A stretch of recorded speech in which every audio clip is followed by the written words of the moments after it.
Hello, Professor. Hope you're doing well, staying safe. I'm here to talk about the Parmalat case. First thing I want to address is how was it possible for Parmalat to do what they did for so long and keep it hidden from the public?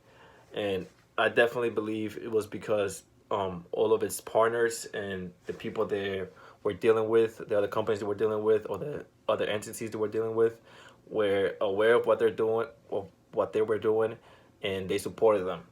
Like the first example right away is how the $4.6 billion cash reserve account that was under Bank of America was reported to be existing, but after the investigation was over, the Bank of America came out and said that the account was non-existent. So there was definitely some discrepancy going on, not only with the numbers but with the partners involved.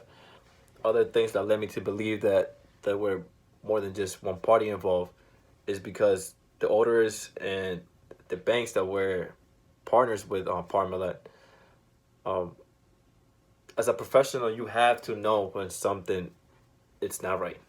Like the difference between the numbers is just too large. Like at first it was 185 million dollars in debt that were reported, but then it came out to 16 billion. Like as a professional, there has to be a boundary in there, and you have to know things like this when something is just odd, out of the ordinary. Ultimately, the downfall of Parmilla was their desire for power and greed. They wanted to be the top dog and control the industry. They wanted to have that presence in the industry that they were the number one, and for trying to keep up that image, they got into a lot of trouble in terms of that. They try to expand too quickly.